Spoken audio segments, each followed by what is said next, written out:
La chronique politique de ce grand journal tous les après-midi, un ou une éditorialiste vient nous raconter les coulisses de la campagne. Bonjour Laetitia Krupa. Bonjour Steve, bonjour Merci à tous. Merci d'être avec nous, vous êtes journaliste politique à France Info et Public Sénat.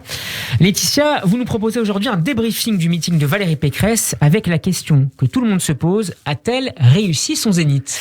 Oui, et pour y répondre, je vais vous poser une petite devinette Steve, et vous ne regardez pas ce qu'il y a après mon texte parce que sinon c'est pas du jeu comme on dit. Alors, entre guillemets, Pécresse a échoué à dominer le débat politique avec ses idées parce qu'elle essaie de couvrir tous les courants idéologiques d'un parti divisé. Résultat, son message aux électeurs n'est pas toujours très clair. Et ça vient du journal britannique The Guardian. Donc, il faut avoir un peu de recul aujourd'hui, il me semble, parce qu'on a toujours tendance à sombrer rapidement et facilement dans l'hystérie médiatique très chaude. Prenons du recul avec nos amis de la presse étrangère qui sont aux avant-postes parfaits. C'est vrai que Valérie Pécresse a tenté de satisfaire tout le monde, des centristes libéraux avec son programme économique jusqu'aux militants LR qui pourraient être tentés, qui sont peut-être déjà tentés par le vote Zemmour avec son positionnement très ferme sur la laïcité, la sécurité et l'immigration par exemple. Et vous savez bien, Steve, que là, les médias accélèrent et puis tout le monde polémique sur cette théorie du grand remplacement. Or, cette théorie du grand remplacement, qui est donc une théorie nazie à la base, qui a élaborée à l'origine par le théoricien d'extrême droite Renaud Camus. Voilà, qui ensuite a été élaborée par Renaud Camus pour stigmatiser une population, et en général c'est la population arabo-musulmane en France. Tous les médias effectivement tombent sur Valérie Pécresse parce que elle a dit il n'y a pas de fatalité au grand déclassement, au grand remplacement, sans citer Éric Zemmour, évidemment. Dans son discours, elle a égratigné le polémiste sans jamais le citer. Or, sur RTL ce matin, elle explique que cette idée, elle l'a défendue déjà dans ces termes. Pendant plusieurs débats de la primaire LR, rappelez-vous. Et je vous invite à les réécouter si vous avez un petit peu de temps devant vous, évidemment. Et vous allez voir qu'elle a raison. Valérie Pécresse, elle avait déjà utilisé cette expression à plusieurs reprises. Elle n'était pas la seule dans le débat pour la primaire LR, le débat de la primaire du congrès LR. Mais le problème, Steve et Alexandra l'a bien rappelé dans sa chronique, c'est la forme de ce meeting hier. Les critiques pleuvent aussi, car Valérie Pécresse, on l'a vu, n'est pas une grande oratrice. Et ce matin, sur RTL, elle a tenu à revenir sur cette faiblesse. C'est vrai qu'il y avait énormément de monde, que la salle était incandescente, elle a été dure à prendre. Et c'est vrai que, si vous voulez des orateurs, il y en a plein dans la campagne. Moi, je suis une faiseuse. Et c'est vrai que je suis plus à l'aise dans le dialogue direct avec les Français, peut-être plus à l'aise sur ce plateau avec vous. Mais le sujet aujourd'hui, c'est qu'est-ce qu'on veut pour la France ? Est-ce qu'on veut des beaux parleurs ? Ça, on en a eu depuis 10 ans et on en aura encore. Ou est-ce qu'on veut vraiment quelqu'un qui va restaurer l'autorité, qui va restaurer nos services publics abîmés, qui va redonner de la liberté aux Français, qui va revaloriser le travail ? C'est ça la question.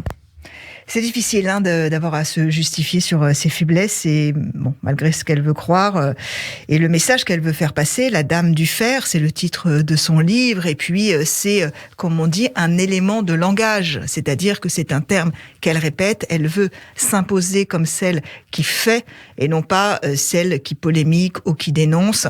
Elle est une femme politique expérimentée, dit-elle, mais malgré tout, son trac, son stress hier au Zénith était palpable, communicatif, et pourtant elle avait mis les moyens pour réussir. On avait lu dans les journaux un peu d'informations, des coulisses, c'est-à-dire qu'elle s'était imprégnée du lieu. Elle avait beaucoup répété, peut-être. Beaucoup de média training, on imagine. Ben oui, évidemment. Peut-être que cet excès, justement, de média training a donné des moments très inauthentiques. Je vous propose de réécouter un petit extrait de son meeting. Vous m'avez manqué!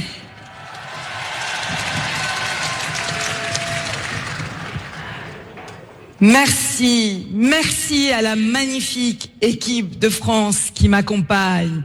Bravo à elle.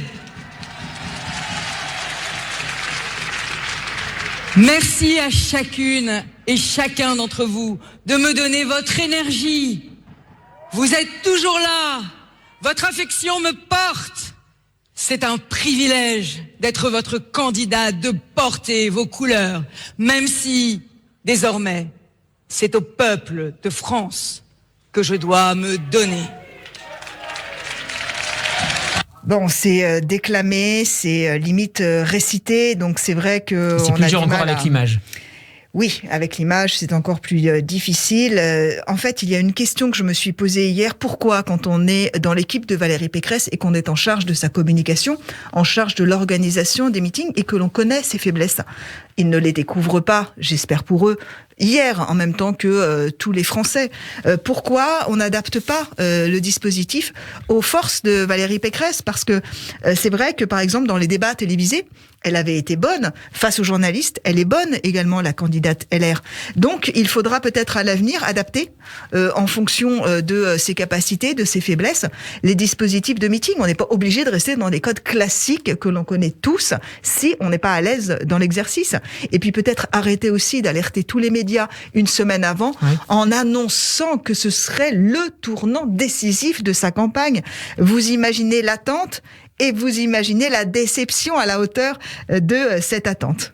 Laetitia Rataye, un meeting sur la forme, est-ce que ça a des effets directs sur le potentiel électoral ? J'ai envie de vous dire, Steve, qu'aujourd'hui, c'est bien la seule question qui vaille. Avant de crier au loup et de décréter que Valérie Pécresse est écartée du jeu présidentiel, attendons de voir comment les militants, les électeurs de droite et plus généralement l'opinion publique a perçu ce discours du Zénith. Il y a sur les épaules de Valérie Pécresse le poids du récit médiatique qui la présente comme à la traîne, presque perdante.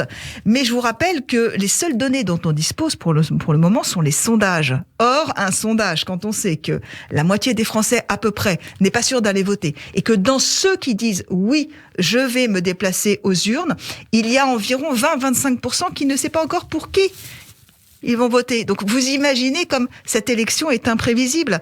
Juste souvenez-vous du fiasco des élections régionales. Les sondages, les médias donnaient un raz-de-marée pour le Rassemblement national avec 5-6 régions prenables. Résultat, le Rassemblement national en a eu 0. Donc, je me mets en garde. Des conclusions un peu trop hâtives. Et bien sûr, il ne faut rien conclure du tout. On démarre. Emmanuel Macron n'est pas encore candidat. Mais il y a quand même, Laetitia, comme indice négatif, les défections dans le cas de Valérie Pécresse en faveur d'Emmanuel Macron, mais aussi d'Éric Zemmour.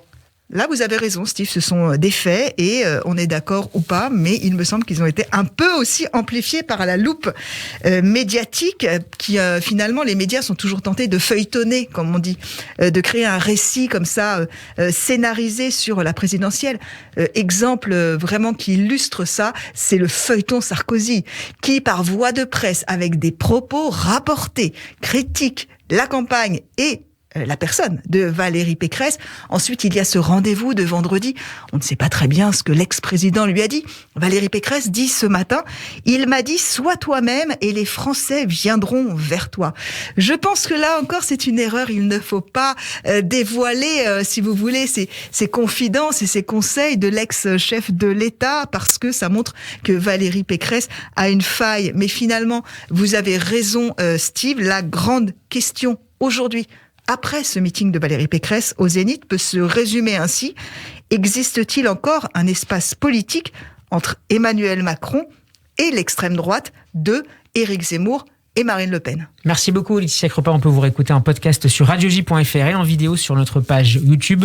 Nous serons demain en compagnie de David Rovaud-Dallon du Journal du Dimanche. À la semaine prochaine, Laetitia. À la semaine prochaine.